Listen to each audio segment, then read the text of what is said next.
Shalom a você que está aqui na Rádio Siona, você que nos assiste através da TV Sião, né? Através das nossas transmissões do YouTube semanais. Você pode se inscrever no nosso canal se não for inscrito ainda e principalmente baixar o nosso aplicativo para você acompanhar toda a programação e novidades do Ensinando de Sião. Dê uma olhada aqui na tela, a palavra de hoje é uma palavra especial, é uma palavra inédita, é uma palavra baseada na história do profeta / feiticeiro Balaão, que corresponde a Parashá Balaque, que é Números 22:2 até 25:9, e o título desse estudo é A Conversão de Balaão. A Conversão de Balaão. E você que leu esse título deve estar se perguntando, o Mateus agora foi longe demais.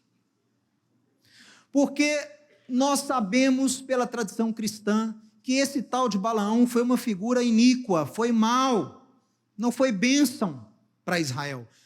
Cultura, tradição judaica, pior ainda, os rabinos falam que ele é um daqueles que foi proibido presença no Olam Rabá, no mundo vindouro. Como então que eu vou ministrar aqui um estudo sobre a conversão de Balaão? Por quê? Porque segundo a Torá, o relato dessa semana, Balaão teve uma experiência verdadeira com Deus. Ele sim teve. Ele foi cheio do Espírito de Deus. Você vai ver comigo que naquela terceira tentativa de amaldiçoar Israel, você conhece a história, eu não vou contá-la aqui novamente. Se você quiser saber, pesquisa no YouTube aí, Balaão, espaço Zandona. Tem vários anos que eu já ministrei a história em detalhes, da jumenta, da fala, das profecias de Balaão, do rei Balaque, dos moabitas junto com os medianitas para destruírem o povo de Israel. Mas esse ano eu quero falar sobre este evento que aconteceu quando Balaão subiu e ali no Monte Peor ele tentou, ele já estava pronto para amaldiçoar a Israel, e naquele momento ele fez algo diferente. Naquele momento ele foi cheio do Espírito do Eterno, ele não consultou agoureiro, como ele fez das duas outras vezes. Ele foi cheio do Espírito de Deus. E por que eu sei que ele teve uma conversão? Ainda que temporária. Eu sei que foi temporária, porque depois ele incide no erro de novo. O amor às riquezas foi muito forte. A ganância foi muito forte. E ele acaba prejudicando ainda o povo de Israel, dando uma estratégia para o rei Balaque, que é fazer o povo de Israel pecar através da impureza sexual e da contaminação com os ídolos. E ele consegue. 24 mil morrem. Se não fosse Finéias, que vocês vão ver semana que vem, teria morrido talvez todo o povo de Israel. Mas naquele momento, naquela terceira tentativa, Balaão foi cheio do Espírito de Deus. Eu quero já abrir esse estudo dizendo algo para você. Nenhuma conversão a Deus é irremediável. Nenhuma conversão a Deus, nenhum processo de chuvá, nenhum processo de mudança, de conversão, como se usa no termo comum da palavra nos meios eclesiásticos, nenhuma conversão é irremediável, nenhuma conversão é indefinida, é eterna.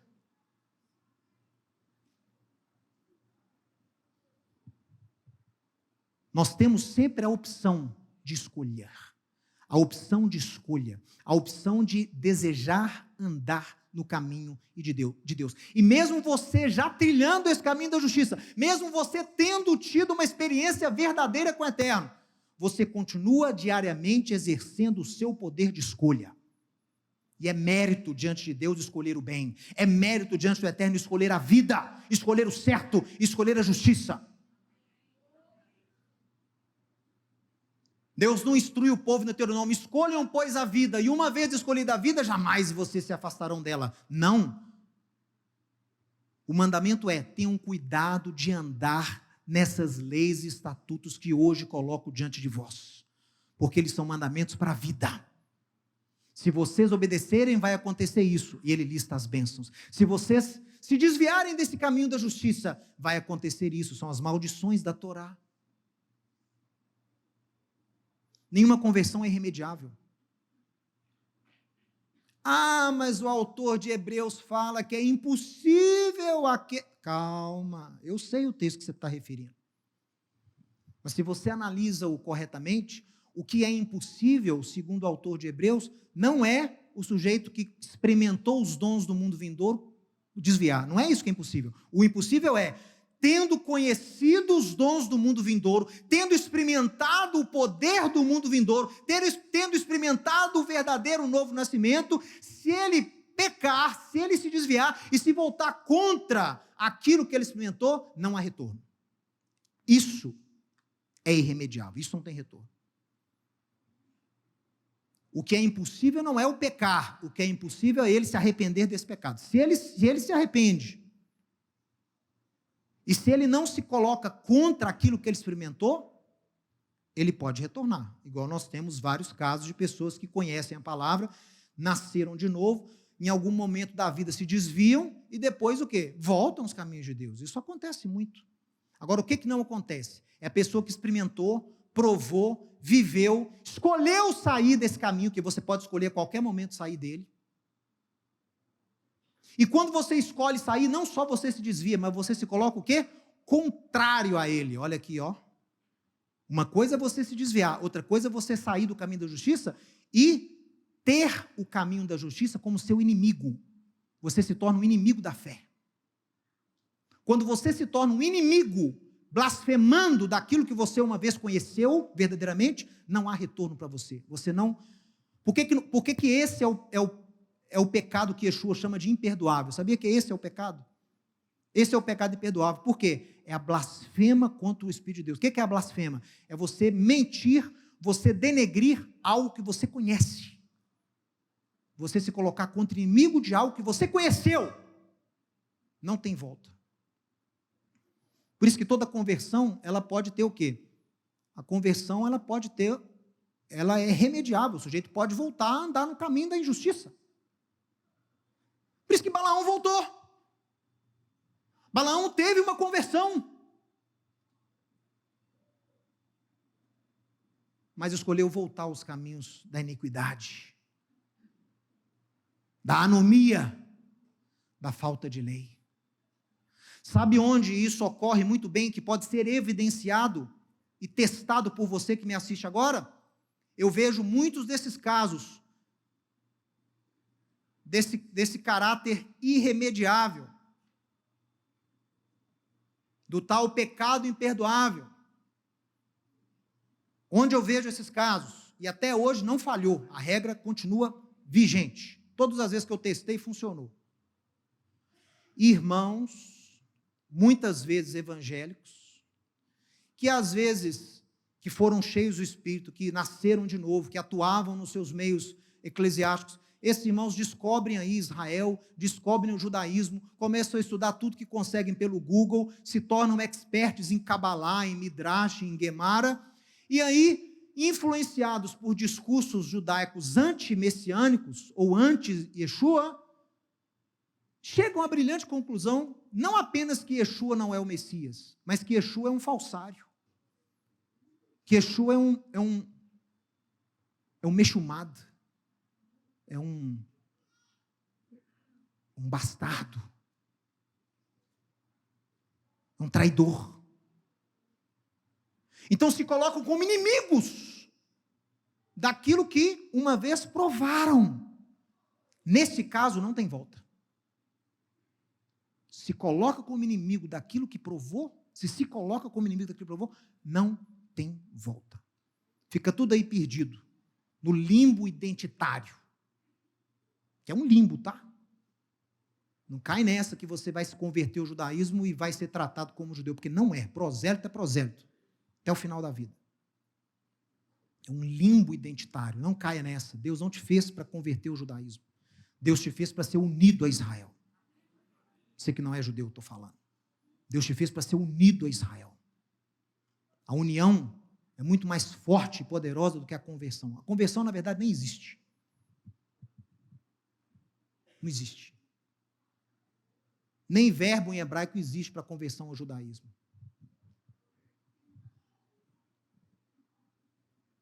Não existe o verbo que a gente lê lá no livro de Esther, né? Que muitos dos povos da terra muitos dos povos da terra, Mitiahadim, se fingiram de judeus com medo dos judeus. Esther capítulo 8. E muitos dos povos da terra, Lehitiahad é um verbo que não existe mais em hebraico, só foi usado uma vez em toda a história de Israel no livro de Esther. Lehitiahad quer dizer fingir de que é Yahad, fingir que é judeu. Foi usado num contexto negativo. E o próprio livro de Esther, no capítulo 9, profetiza que a festa de Purim seria para os filhos de Israel, para os judeus e para todos os que nele foram unidos. Nilvim. Aí é diferente. A mesma palavra que Isaías usa lá no capítulo 14, verso 1. Então, só para dar um parênteses aqui de um exemplo de uma conversão que é o quê? Voltou-se atrás. Escolheu-se voltar ao lamaçal. Balaão é um exemplo para nós, de conduta a não ser imitada e de doutrina a não ser seguida, porque existe na Torá uma doutrina, uma Torá de Balaão, doutrina, Torat Bilam, é a Torá de Balaão, é a doutrina de Balaão. Qual é a doutrina de Balaão? Não há Torá. A doutrina de Balaão é não há Torá, não há lei.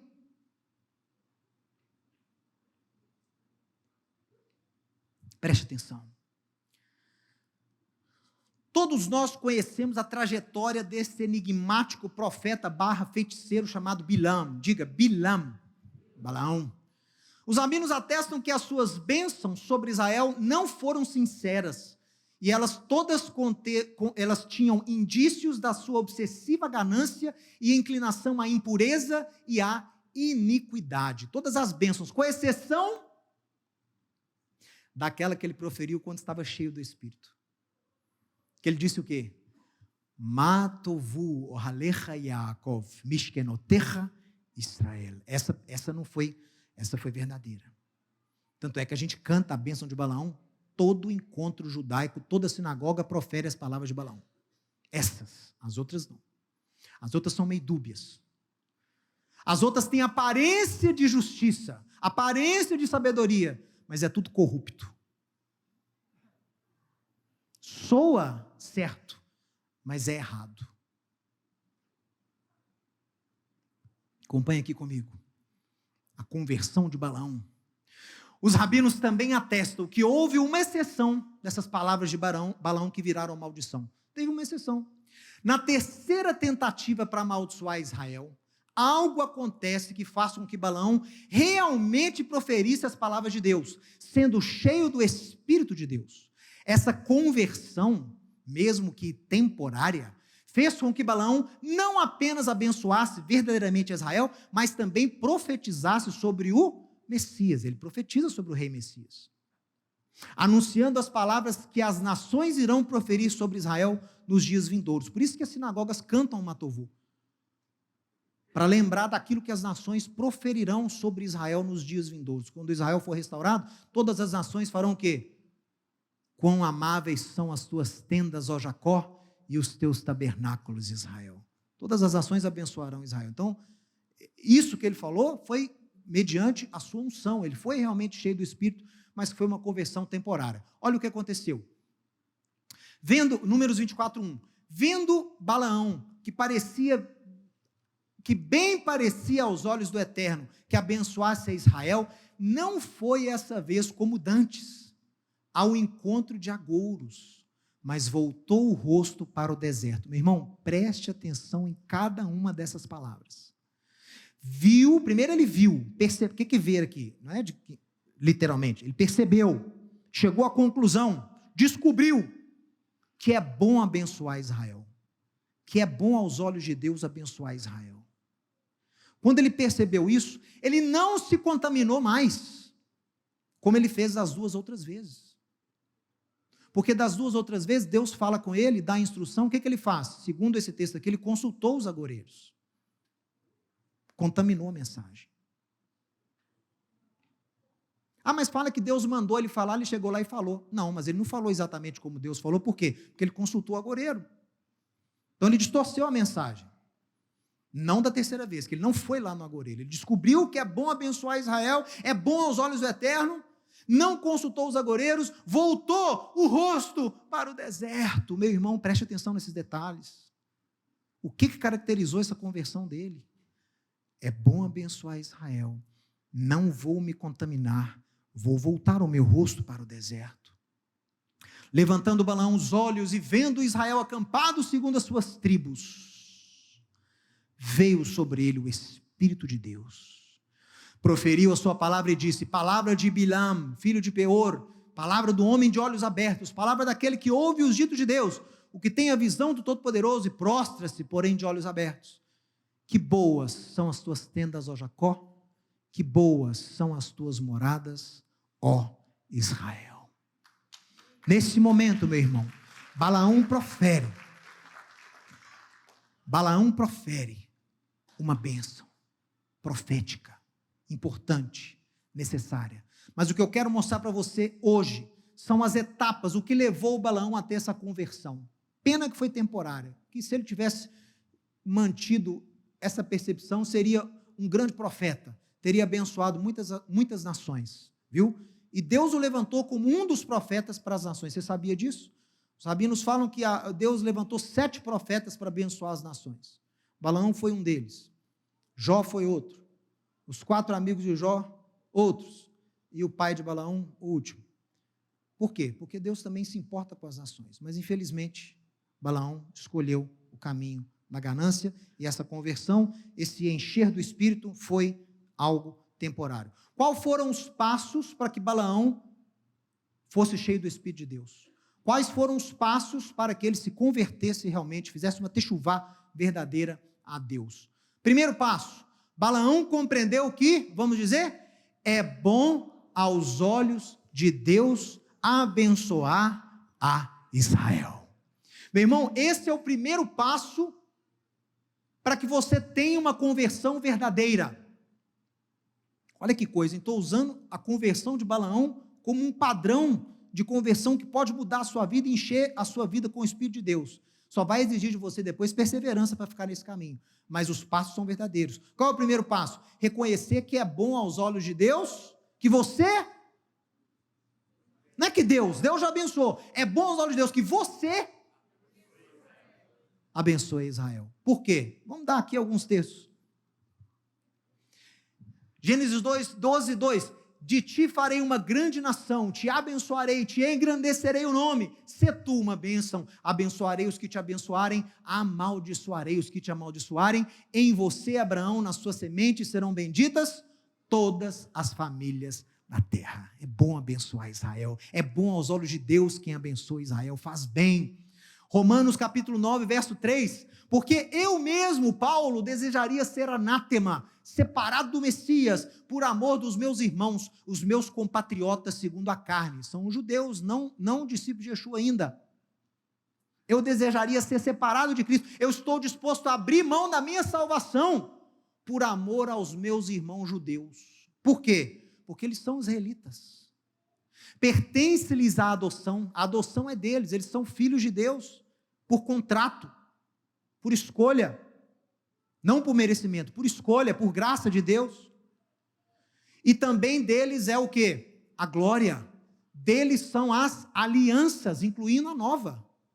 A nova aliança foi profetizada para a casa de Israel e a casa de Judá, Jeremias 31. A lei é deles, o culto e as promessas. Irmão, todas essas coisas que Paulo está dizendo aqui, que são vantagens, que são coisas importantes que Israel detém, você só pode ter uso, fruto dessas coisas, em Yeshua você tem, mas você só consegue fazer uso e receber essas coisas dentro do contexto com o judeu. Você não pode tirar o judeu e tomar essas coisas para você. Você não pode pôr Israel no escanteio e tomar a legislação, a glória, o culto, as alianças, as promessas, para você. Porque aí você não vai usufruir. Aí você vai estar entrando na doutrina de Balaão. Ele quer a bênção, mas sem Israel. Ele quer a bênção, mas sem a lei. Não tem como. Então, olha só, Paulo dizendo, estou disposto a abrir mão da minha salvação. Por quê? Por amor dos meus irmãos que ainda não conhecem o Messias, judeus. Porque eles são israelitas, deles é a adoção, a glória, as alianças, a lei, o culto, as promessas. Deles são os patriarcas e deles também descende o Messias segundo a carne, o qual é sobre todos, Deus bendito para todo sempre. E você diz, amém. Romanos capítulo 11, verso 28, quanto ao evangelho, eles são inimigos por vossa causa, quanto, porém, à eleição, são amados por causa dos patriarcas, porque os dons e a vocação de Deus em relação a Israel, principalmente aqui no contexto, são o quê? Irrevogáveis. Então, por estas razões, é bom aos olhos de Deus abençoar a Israel. Qual que é o perigo? É você abençoar Israel, mas crer e viver princípios que não agradam a Deus. Porque se você abençoar Israel igual às primeiras duas tentativas de Balaão, você pode até falar, proferir bênção sobre Israel, mas o que? No fundo, você não tem vínculo algum com eles. No fundo, lá no fundo, não tem vínculo nenhum. Eu abençoo, mas é vocês lá e eu aqui. Não tem união, não tem amor sincero. É vocês lá e eu aqui. E outra, hein, que eu vou falar aqui. Muitas vezes, abençoa-se Israel com intenções secundárias. Você quer alguma coisa para você, por isso que você está apoiando Israel. Você quer alcançar alguma coisa para você, por isso que você está se dizendo abençoar Israel e apoiar Israel. Cuidado, isso é doutrina de Balaão. Vamos lá. Número 2, o segundo motivo da conversão verdadeira de Balaão, mesmo que temporária, mas foi verdadeira. Balaão não se contaminou com aquilo que o Eterno abomina. Você quer ser usado por Deus? Você quer ser a boca de Deus? Não basta saber que Deus escolheu Israel, que é bom abençoar Israel. Você não pode se contaminar com aquilo que Deus abomina. Então foi a segunda descoberta de Balaão. Ele descobriu que ele não pode se contaminar com aquilo que Deus abomina, pois desta vez não foi como antes ao encontro de Nerashim. Olha só, Nahash, agouros, é o que? Feitiçaria, encantamento, adivinhação, mas voltou o seu rosto para o deserto. Essa é uma frase muito importante, não pode ser lida apenas na literalidade, ela tem um significado mais profundo. O que foi contemplado, o que foi revelado a Israel no deserto? A lei. A Torá foi dada no deserto. No deserto, Deus se manifesta, se revela ao povo de Israel. No deserto, que é local de provação, é local de intimidade, é local de revelação, é local de profecia, é local de recarregar as baterias. Para onde Paulo vai quando precisava se preparar para anunciar a mensagem de Yeshua? 14 anos ele fica na Arábia, no Monte Sinai. Para onde Yeshua vai antes de se preparar para o seu ministério? Deserto. Voltou o seu rosto para o deserto. Voltou o seu rosto para o deserto. Aprendeu. Por que cola com está junto com não se contaminou? Por que ele não se contaminou? Porque ele voltou o rosto para a Torá. Quando ele compreende que há leis, que há princípios divinos que Deus estabeleceu para que o homem vivesse neles, aí ele vai entender o que agrada e o que não agrada a Deus. Ele volta o seu rosto para o deserto e não se contamina mais com aquilo que Deus falou para não se contaminar. Segunda etapa da conversão de Balaão. Se voltou para o deserto e não se contaminou. Miqueias capítulo 6, verso 8. Ele te declarou, ó homem, o que é bom. E o que é que o Senhor pede de ti? Que pratiques a justiça, ames a misericórdia e andes com hatzneah. O que é hatzneah? Tzniut. O que é tzniut em hebraico? O que Deus requer de nós, meu irmão? É isso, ó. Que você pratique a justiça, a retidão, que aí tem que ter lei, não é? Sem lei não há justiça, você tem que ter lei para andar em retidão. Que você ame a misericórdia e a graça e ande com tzniut, com recato, modéstia e domínio próprio, humildemente com o teu Deus. Não é isso que Deus requer de nós? A Torá é chamada por Tiago, irmão de Yeshua, de lei da liberdade. Porque quem tem ela escrita no coração é livre, não é dominado por nada. Ele sabe o que agrada a Deus e o que não agrada a Deus, ele é livre. Ele sabe aquilo que o contamina como servo de Deus, ele não vai ali, ele não entra em tal lugar, ele não faz tal coisa, a sua conduta é uma conduta baseada na justiça. Balaão descobriu, voltou o rosto para o deserto. Efésios 5:1, sede, pois, imitadores de Deus. Não basta, aqui ó, não basta acreditar em Deus. Eu acredito que Deus existe. Eu acredito que Deus é um, Shema Israel, Adonai Eloheinu, Adonai Echad. Satã também acredita e sabe que Deus é um.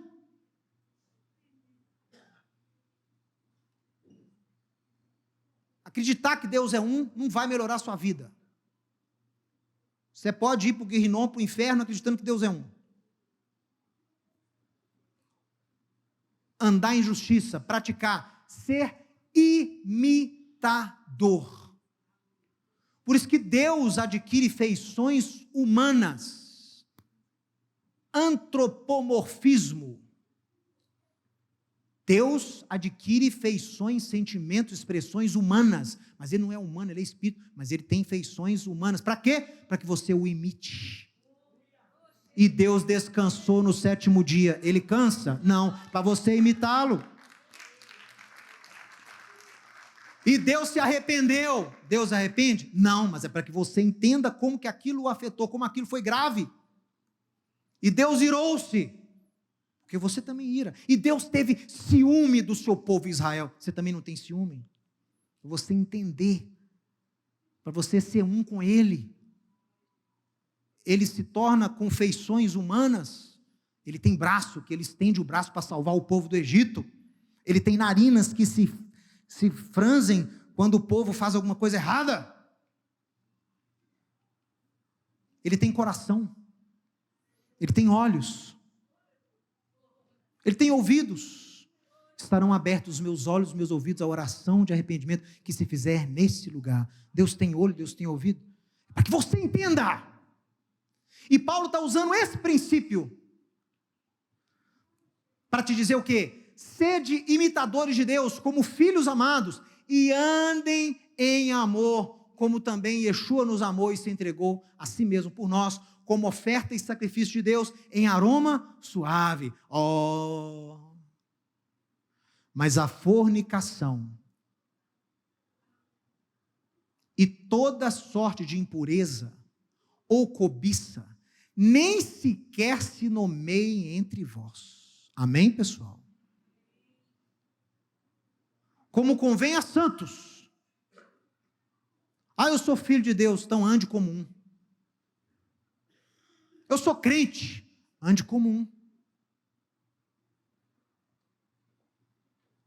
Eu sirvo a Deus, ande como um servo de Deus.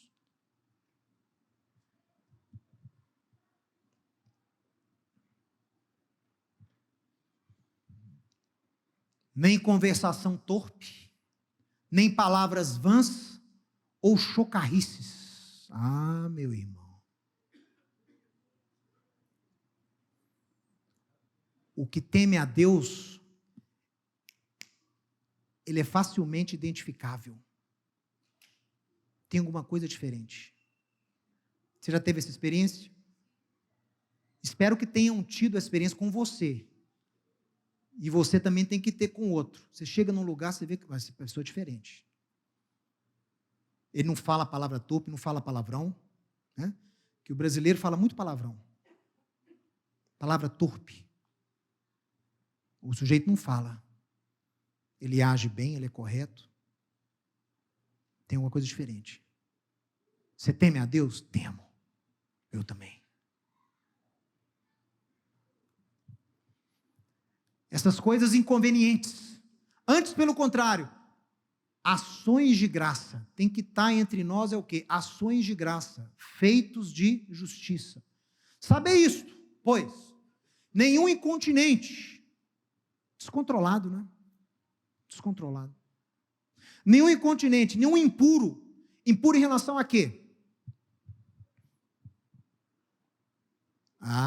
Se não tiver o padrão, como é que você vai saber o que é puro e o que é impuro? Está aí a lei de Deus. A lei é que fala o que é puro e o que é impuro. Aí.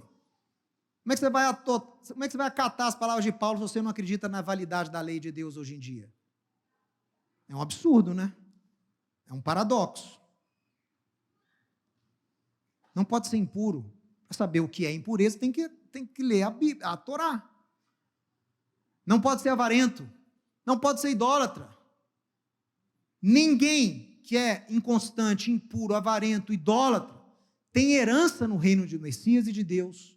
Ninguém vos engane com palavras vãs, porque por essas coisas vem a ira de Deus sobre os filhos da desobediência. Portanto, não sejais participantes com eles, pois outrora ereis trevas, porém agora sois luz no Senhor. Andai como filhos da luz, provando sempre o que é agradável ao Senhor, e não sejais cúmplices nas obras infrutíferas das trevas, porém reprovai-as.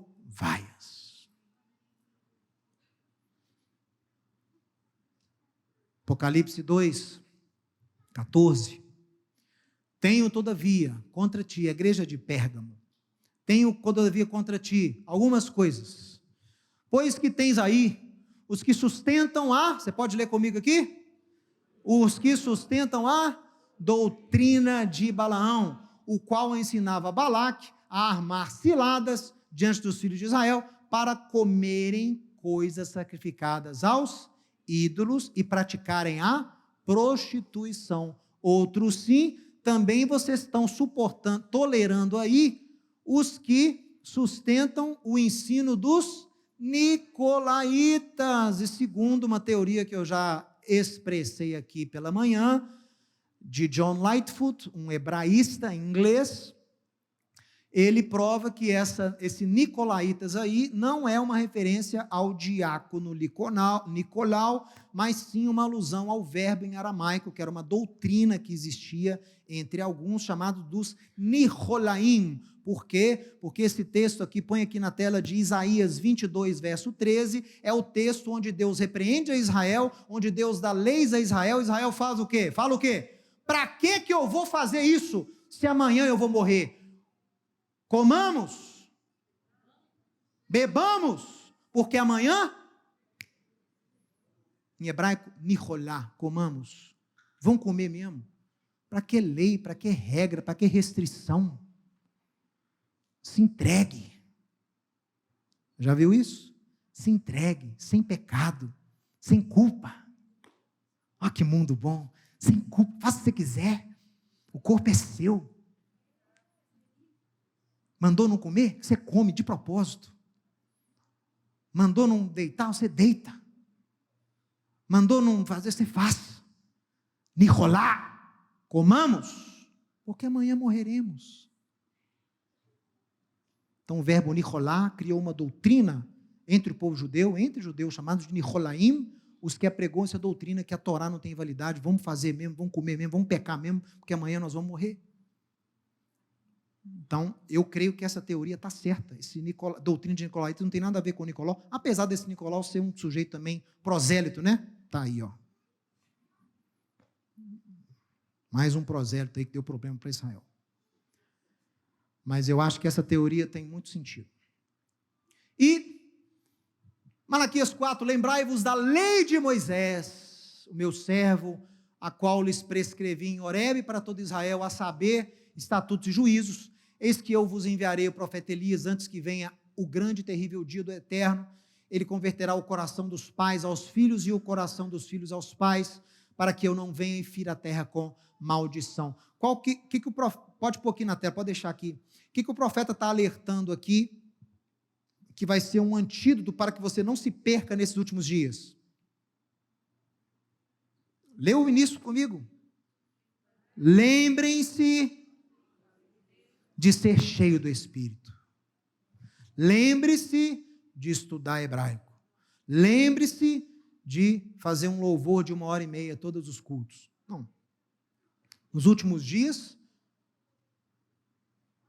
a situação vai piorar. Ah, mas eu sou servo de Deus. Vai piorar para você também, especialmente para você. Já está piorando.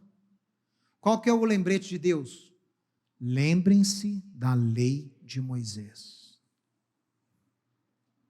Elas é que vão dar o parâmetro para vocês não se desviarem igual ao mundo, para vocês não se tornarem iguais ao mundo. Lembrem-se da lei de Moisés. Não se esqueçam da lei de Moisés. É ela que vai definir vocês. É ela que vai separar vocês.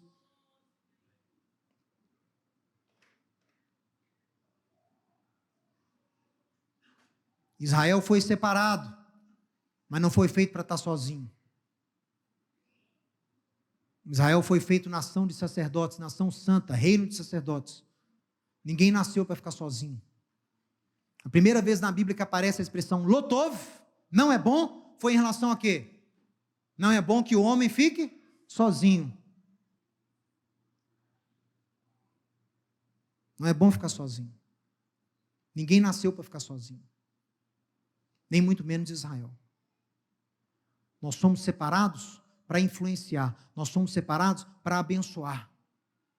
Lembrem-se da lei de Moisés.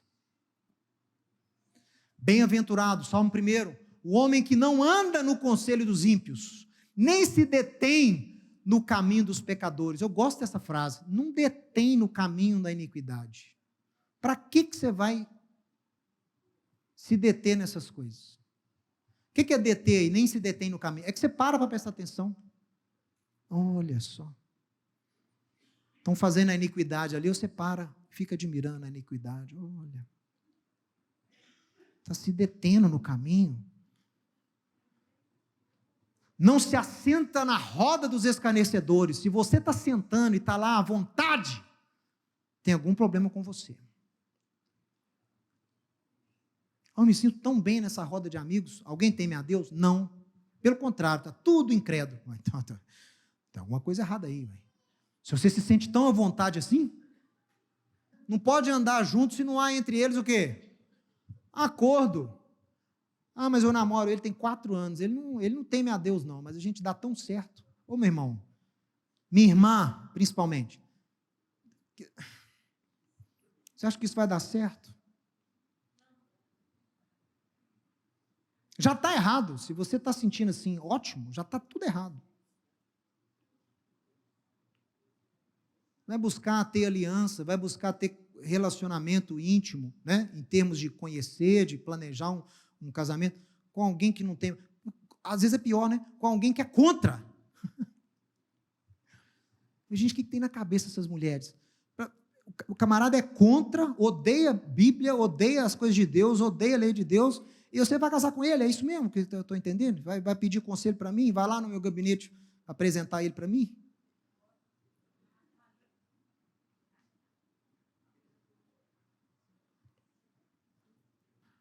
E o terceiro, que vai completar a conversão de Balaão, foi o quê? Balaão viu Israel acampado segundo as suas tribos, recebendo, aí sim, quando ele vê Israel acampado direitinho, segundo as tribos, aí ele recebe o Espírito de Deus. O que simboliza esse Israel acampado segundo as tribos? Simboliza Israel cumprindo o seu chamado e propósito, segundo o chamado do Eterno, trará a bênção e a presença de Deus sobre as nações. De novo, Israel, cumprindo o seu chamado e propósito, segundo o que o Eterno deu para Israel, quando Israel entra nesse propósito pelo qual foi criado, isso trará a bênção e a presença de Deus sobre as nações. Esse é um padrão bíblico. E Balaão descobriu isso quando ele viu aquele acampamento tudo direitinho, né? Tudo junto, mas diferente, né? As tribos diferentes, mas unidos. Como é que é? Não eram uniformes, eram unidos, não uniformes. Uniformidade não é de Deus, não, meu irmão. Deus atua na diversidade, unidos com o mesmo propósito. Então estava lá umas tribos distribuídas, cada tribo apontando para a direção certa, e as portas das tendas, uma voltada para a outra. Não, nenhuma voltada uma para a outra. Que apesar de estarem unidos, há o quê? Também uma individualidade. Eu não quero minha tenda aberta para a tenda do outro lá, porque é isso. Eu tenho que ter a minha individualidade. Meu refúgio. Meu recato. Os rabinos falam sobre isso. Olha aí, Romanos 11. Porventura, pois pergunto, tropeçaram Israel para que caísse? Não.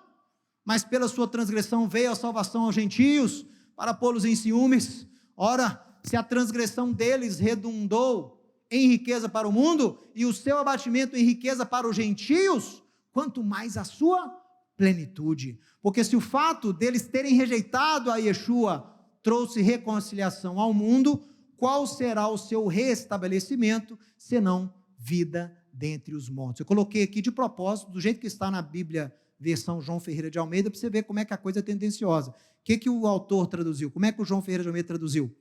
Se o fato de terem sido eles rejeitados confronta com o primeiro versículo, por acaso tropeçaram para que caíram, Deus rejeitou o seu povo? Não. Então não é essa a tradução certa. O que Paulo está referindo? É a rejeição que eles tiveram em relação a Yeshua. Se essa rejeição que Deus orquestrou já gerou riqueza para o mundo, reconciliação ao mundo, que levou o evangelho para as nações, quanto mais o restabelecimento de Israel, quando Israel aceitar o Messias, o que vai existir? Vida dentre os mortos.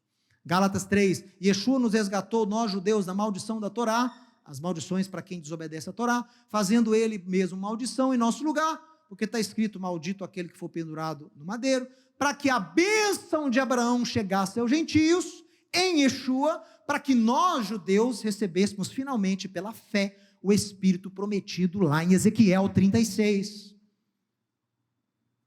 Então, não adianta você investir em Israel por benefícios próprios. Ah, Mateus, minha igreja ama Israel e ora por Israel. Enviam missionários lá para Israel. Para quê? Não, porque a gente sabe que quando o judeu aceita Jesus, Jesus vai voltar. Então, como a gente quer que Jesus volte, nós estamos falando de Jesus lá para eles. Não é essa a intenção correta. E isso nem vai funcionar. Por quê? Para eles aceitarem Yeshua, para eles receberem o Espírito prometido, o que tem que acontecer? Você tem que receber a bênção de Abraão. Não adianta ficar passando o bastão para eles. O bastão está com você. É você que tem que receber a bênção de Abraão primeiro. É você que tem que restaurar a sua fé primeiro. É você que tem que sair de Roma e voltar para Jerusalém. Aí sim, Deus vai começar a derramar o Espírito prometido sobre os judeus. Não adianta fazer por interesse próprio, que não funciona. A coisa é você. Você foi alcançado para provocar eles em ciúme. Ao ciúme. Você tem que receber a bênção de Abraão. Você não recebeu a bênção de Abraão ainda. Quem está me assistindo aqui? Ué? Você crê em Jesus. Você aprendeu, vivenciou o poder do Evangelho. Mas e o restante da bênção de Abraão? As alianças, as promessas, o culto, a lei. Você está distante. Você fala que isso é coisa de judeu, que você não tem nada a ver com isso. Então a bênção de Abraão não chegou por completo a você. Chegou só o Yeshua. Mas você está rejeitando todo o resto. E só com isso Yeshua não volta. Israel não é alcançado. Isaías 60, verso 1, para a gente encerrar. Dispõe-te, levanta, resplandece. Está falando para Jerusalém, né? Olha aqui. Levanta, resplandece, porque já vem a tua luz, e a glória do Eterno vai nascendo sobre ti, porque eis que as trevas cobrem a terra. Está ou não está cobrindo aí, gente? Liga a televisão.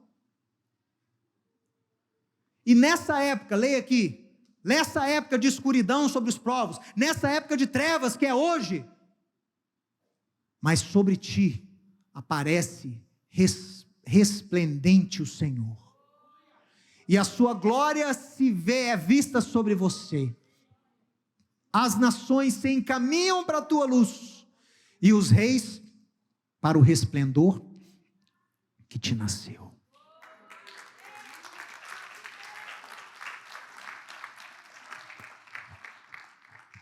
É nas trevas que Deus resplandece no seu povo Israel. E as nações vão ser atraídas para essa luz, você está entendendo? Que nação que vai ser atraída para a luz de Deus? O ímpio que está lá negando a lei de Deus? Não. O que já teme a Deus. Ei. Quem vai ser atraída pela luz que Deus vai resplandecer em Israel, nos dias de trevas, não vai ser o ímpio que está lá negando a lei de Deus, vai ser o que está buscando a Deus. Naquele dia, Amós 9, levantarei o tabernáculo caído de Davi, repararei as suas brechas e levantando das suas ruínas restaurá-lo-ei, como foram nos dias antigos, para que Israel possa possuir o restante dos homens, e todas as nações que são chamadas pelo meu nome, diz o Eterno que faz essas coisas. Citado por Tiago em Atos 15, Deus vai restaurar o chamado sacerdotal de Israel. Isso significa tabernáculo caído. Vai reparar, eles vão alcançar os demais homens e todas as nações que são chamadas pelo meu nome. Olha aí, ó. Estão buscando, foram chamadas, mas estão o quê? Está precisando brilhar uma luz, está precisando mostrar o caminho de volta. E vão ser atraídas por essa luz. Vamos lá. Quem tem ouvidos para ouvir? Aquele que achava que sabia a ciência do Altíssimo. Palavras de Balaão, né? Humilde, né? Aquele que sabe a ciência do Altíssimo. Aquele que achava que ouvia os ditos de Deus. Servia a Deus de uma forma distorcida e em completa ignorância sobre as escolhas divinas. Olha isso. É possível servir a Deus ignorante das escolhas? É. É possível servir a Deus de forma incompleta e distorcida? É. Balaão. Aquele que dizia ouvir a voz de Deus. Aquele que dizia ouvir os ditos, que sabia a ciência de Deus, servia a Deus de uma forma incompleta, porque era ignorante e não aceitava as escolhas divinas. Se considerava privilegiado, mas estava alheio aos planos de redenção de Deus. Onde era Israel, mandou riscar, escrever igreja. Quem tem ouvidos para ouvir? Ele até tinha experiências com a presença de Deus. Tinha ou não tinha? Tinha. Mas não possuía um relacionamento com esse Deus, porque ele negava as escolhas de Deus em relação a Israel. Por isso que ele acaba amaldiçoando Israel de uma certa forma depois.